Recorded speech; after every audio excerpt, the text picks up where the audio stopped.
প্রিয় বন্ধুরা, আজকের গল্প দায়িত্ববোধ। একটি জরুরি অপারেশনে তাড়াহুড়ো করে এক ডাক্তারকে হাসপাতালে ডেকে পাঠানো হলো।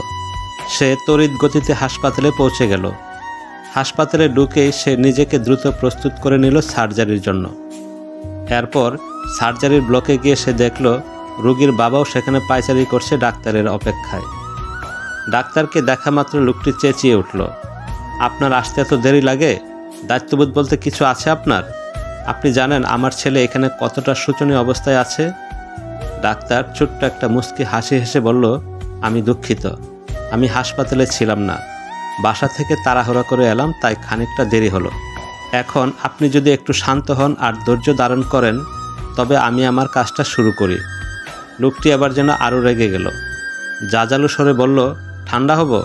আপনার সন্তান যদি আজ এইখানে থাকতো, আপনার সন্তান যদি জীবন মৃত্যুর মাঝে দাঁড়িয়ে থাকতো, তবে আপনি কি করতেন? শান্ত হয়ে বসে থাকতেন? ডাক্তার আবার হাসলেন আর বললেন, আমি বলবো পবিত্র গ্রন্থে বলা হয়েছে, মাটি থেকে আমাদের সৃষ্টি আর মাটিতেই আমরা মিশে যাব। ডাক্তার কাউকে দীর্ঘ জীবন দান করতে পারেন না। আপনি আপনার সন্তানের জন্য প্রার্থনা করতে থাকুন, আমরা সর্বোচ্চ চেষ্টা করব। লোকটি পুনরায় রাগত স্বরে বলল, অন্যকে উপদেশ দেওয়া খুবই সহজ, আপনার এমন পরিস্থিতি হলে বুঝতেন। এরপর ডাক্তার সার্জারি রুমে চলে গেল। 2 ঘন্টার মতো সময় লাগলো।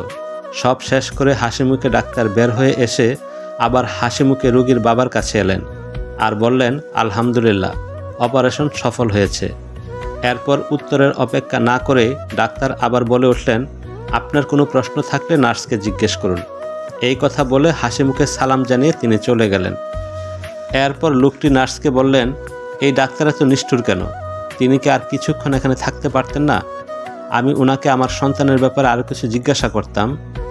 তখন নার্স জানালেন, ডাক্তার সাহেবের ছেলে আজ সকালে মারা গেছেন রোড অ্যাক্সিডেন্টে। তিনি আপনার ফোন পেয়ে ওনার ছেলের জানাজা থেকে উঠে এসেছেন, এখন আবার দৌড়ে চলে গেলেন কবর দিতে। একজন মানুষকে কখনো তার বাইরের আচরণ দেখে যাচাই করবেন না, কারণ আপনি কখনোই জানেন না তিনি কিসের মাঝে আছেন। সমালোচনা আর সন্দেহ না জেনে তাই আমাদের করা উচিত নয়। বিপদের মাঝে ধৈর্য পরীক্ষা দিতে হয়।